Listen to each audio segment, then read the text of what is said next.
Listening to 94.7 The Pulse in Geelong. We've just had a very heavy focus on what's happening in Geelong, and most of it was good, but we're going to a place at the moment that's not so good, and I didn't know what was going to befall us when I organised this conversation with Anton Guinea, our Brisbane man. But goodness gracious, my friend, good morning to you firstly, and how on earth are you coping up there? Oh, Robert Cameron, I'm lucky. Our family's very, very lucky. We're a little bit north of the worst hit areas. So our southeast Queensland and obviously now northern New South Wales counterparts are really struggling.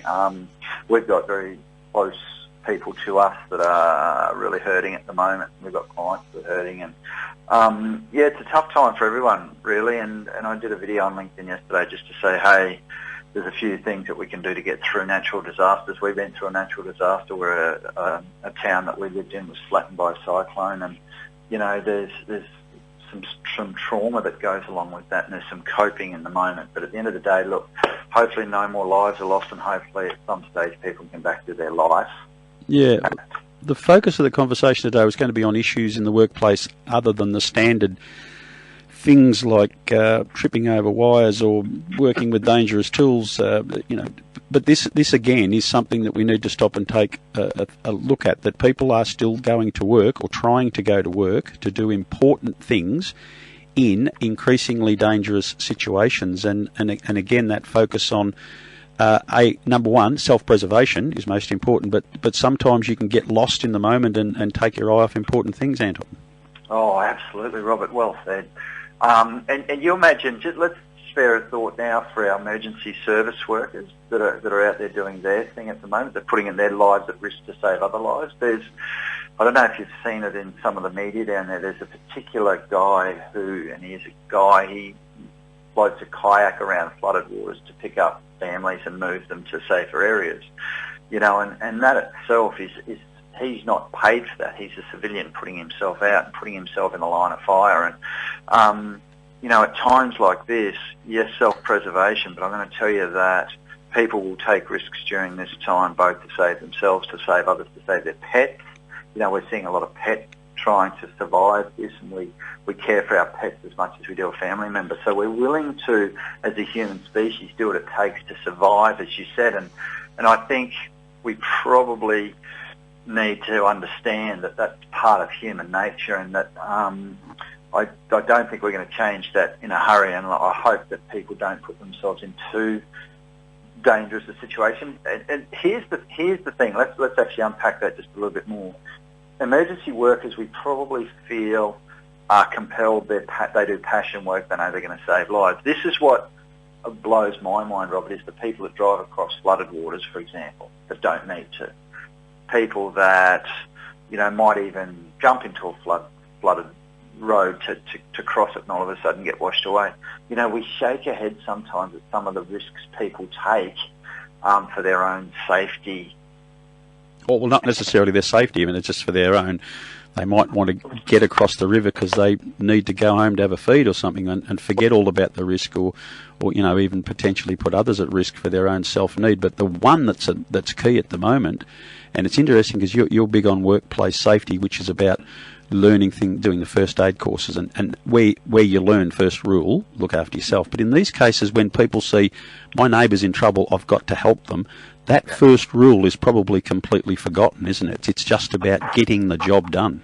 That's right. We're just out there. Let's go and save someone. Let's go and help someone. Which is the beautiful thing about, one, the human species, Robert, as you know, and two, just the Australian culture.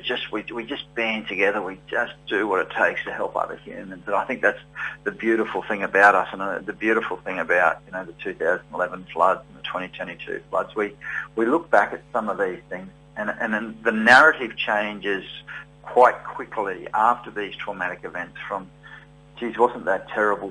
Hey, didn't we bandy together? Look at people helping. Like you've just said then, the narrative soon within months will be about the stories of support, the stories of help, the stories of coming together, and communities coming together after a bushfire or a cyclone or a flood. And so, yeah, mate, absolutely. We're willing to stretch the boundaries of what is safe for us to do, especially to save another human. Absolutely. And they're called heroes, those people. very much so. Soon, lots of vision of. Well, there was one particular bloke that was interviewed. He's got a little tinny, and he's just been taking his tinny up and down the streets in Lismore, and the ridiculous thing for us down here, comprehending that this has happened so quickly that people are stuck on the roof of their own house because they haven't been able to get out quickly. That in itself is mind-boggling.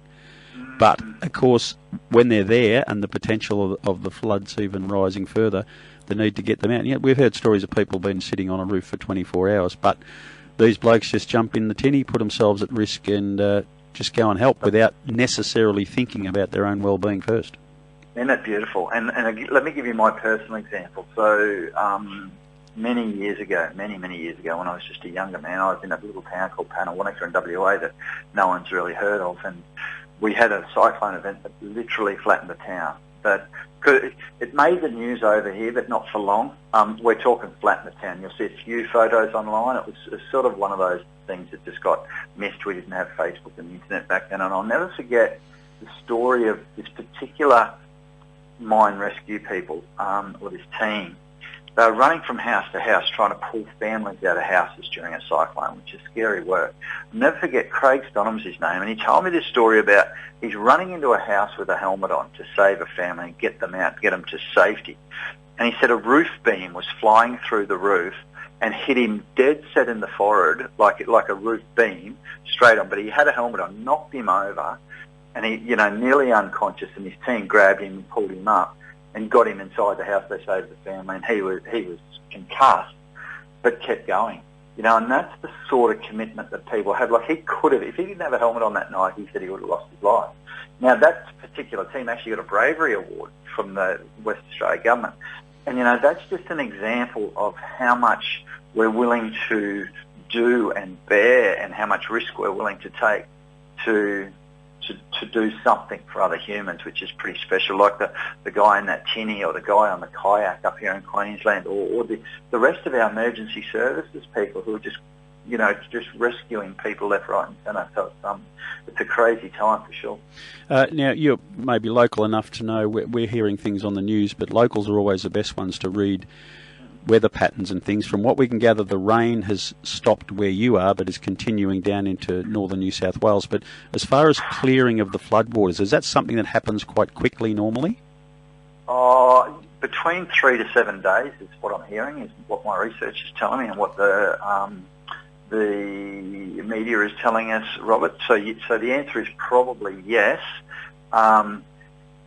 The challenge is, absolutely, that storm front's heading your way, mate, so stay strong. The media is saying, so we had Maryborough flooded, which is just close to us up here. It's only 2 hours down the road from us here in Gladstone last year. And it does take, up to, 72 hours is best case. In 72 hours, you could probably drive through again and go, you know what, something happened here. But worst case, it could be longer. Could be closer to a week is what I'm hearing and what we've experienced in the past.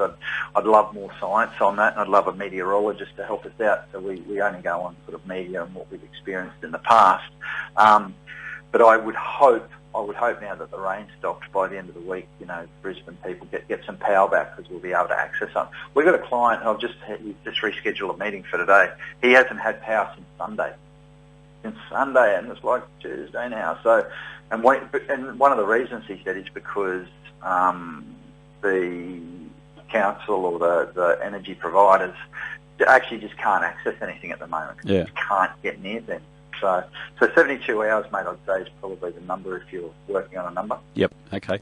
Let's get back to the original intended topic. We've spoken, when you and I first spoke, we talked about your personal issue of basically taking a shortcut at work and having a pretty dangerous accident involving electricity, and we've touched on the danger of tools and focus, and then we've talked a little bit more about bullying in the workplace and being pressured to get work. But another thing I've experienced and want to talk to you about today, and that's division. You're talking about Australia being united, and something like this certainly does that, but there seems to be a lot of division, ideological, philosophical division in our community, which creates vastly different views of a similar subject, which does cause tension and does cause argument. which of course can flow into a workplace situation where you are shoulder to shoulder on the floor in a work situation or in the smoko room when you're trying to have a relaxed time. How much of an impact is that having, do you believe, on the Australian workforce at the moment? Oh, more than ever before in any time in any generation would be my answer to that question, Robert. You know, you've only got to.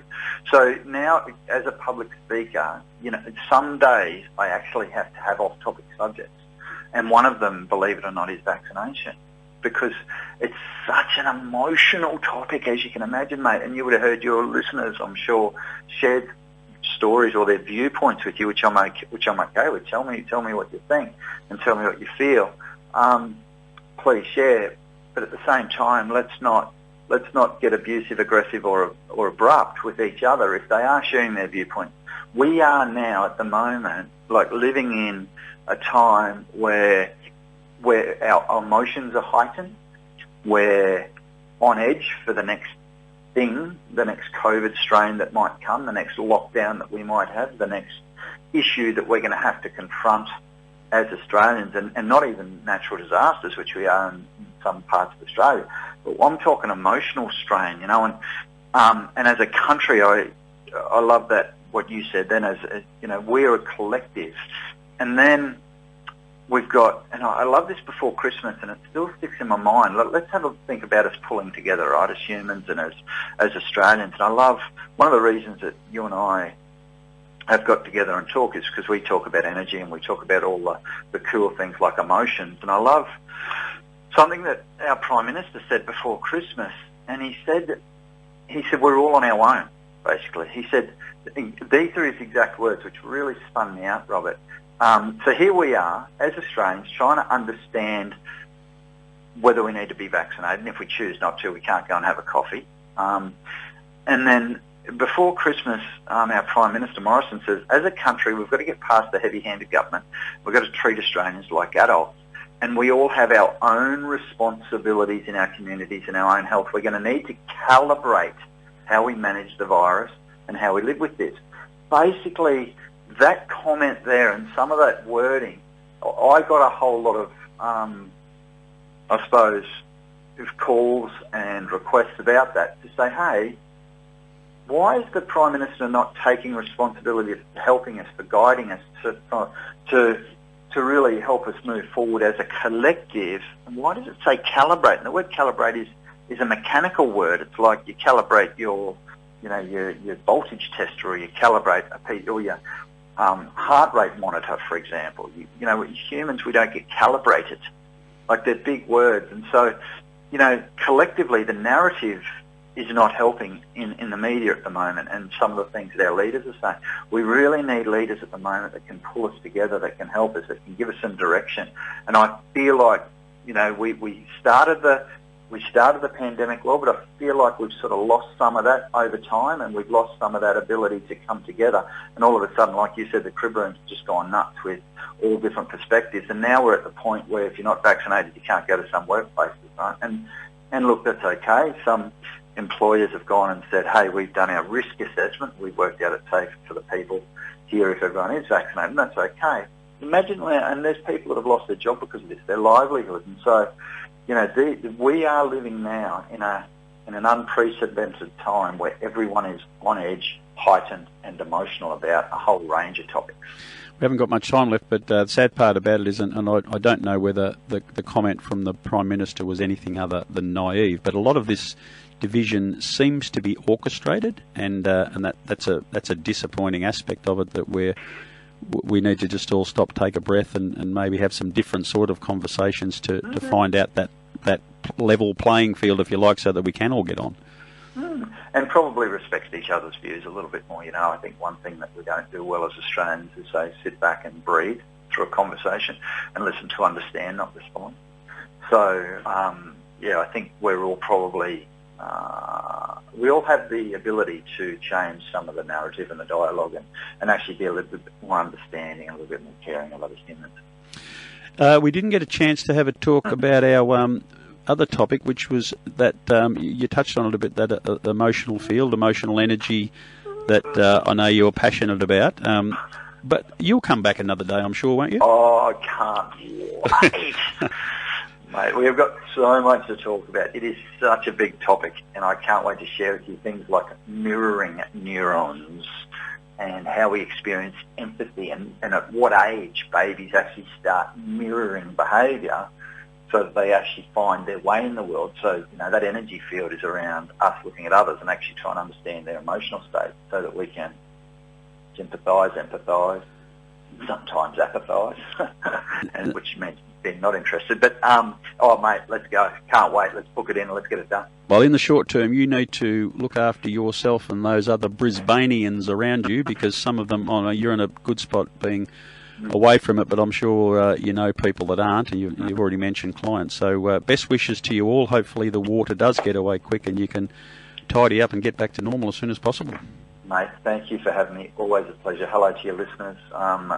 They're in good hands with you, and can't wait to talk again, Robert, at some stage soon. Thank you, mate. All the very best. Anton Guinea